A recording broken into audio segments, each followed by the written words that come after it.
Buenas tardes o buenos días, según os guste hoy. Bueno, pues con este vídeo, el primero de la asignatura, vamos a realizar una ligera y rápida introducción a la historia. El desarrollo de la historia se puede comparar con el desarrollo del ser humano, es decir, nacimiento, desarrollo y muerte. Es la línea que recorre todo ser humano en su vida. Pues con la historia, con las sociedades históricas, pasa un poco lo mismo. Toda sociedad histórica nace, se desarrolla y muere, como veremos en todos los ejemplos que vamos a ver durante el curso. Y este nacimiento, desarrollo y muerte que ocurre para todas las sociedades históricas, desde la prehistoria, pasando por la Edad Antigua, la Edad Media, la Edad Moderna y la Edad Contemporánea, como podéis ver en la línea del tiempo de aquí abajo, se repiten estos procesos en todas las sociedades, es decir, todas ellas han nacido, se han desarrollado y han muerto. Y la edad contemporánea en la que estamos nosotros metidos ahora nació, se está desarrollando y morirá.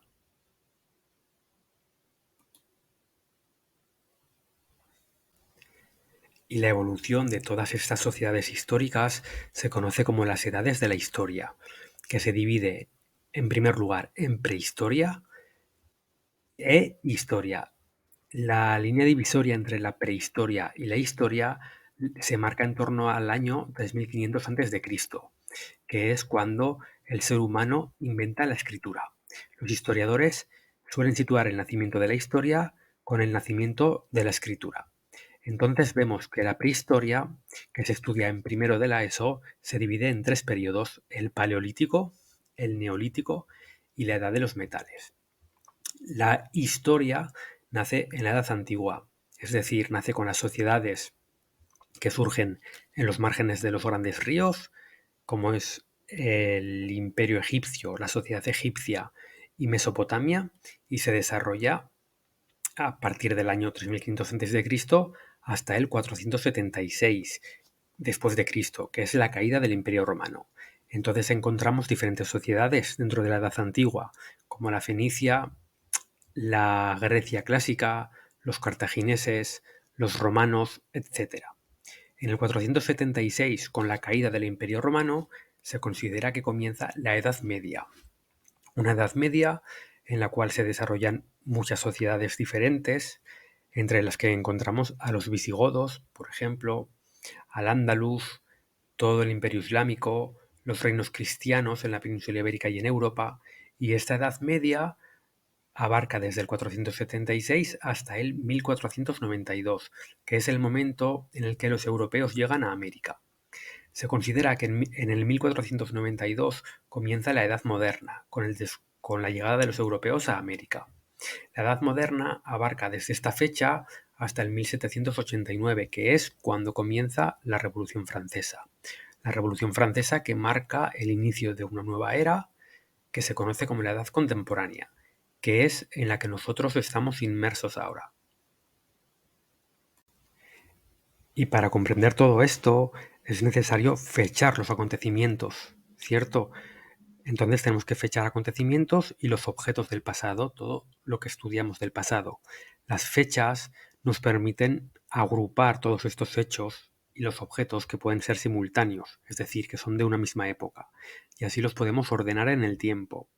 Esto es, establecemos la sucesión de los hechos o de los objetos históricos, pero ¿cómo se mide el tiempo en historia? Bueno, en la mayor parte del mundo, el sistema de medida en el que se mide la historia es la era cristiana. Según este sistema, el año 1 coincide con el nacimiento de Jesucristo. Por tanto, lo que sucedió antes de ese hecho ocurrió antes de Cristo, que se expresa como A.C mayúscula. Y todo lo que sucedió después del nacimiento de Jesucristo se conoce como D.C., es decir, después de Cristo. Por ejemplo, el siglo I comienza en el año 1 después de Cristo y va hasta el año 100 después de Cristo. Hay un truco para comprender, o mejor dicho, para saber a qué siglo corresponde una fecha determinada, y es sumar un 1 a la cifra de las centenas. Por ejemplo, del año 1357 cogemos las dos primeras cifras, que es 13, y le sumamos un 1. Entonces está 14. Bien, pues ya sabemos que el año 1357 corresponde con el siglo XIV. Pero ojo, mucha atención. Los historiadores agrupan los años de la siguiente manera. 10 años es una década, 100 años es un siglo y 1000 años es un milenio. Y atención, el año cero no existe. Se pasa del año 1 antes de Cristo al año 1 después de Cristo. Y los siglos se escriben siempre con números romanos. Para ordenar las fechas que sucedieron antes de Cristo se hace al revés, hasta llegar al año 1.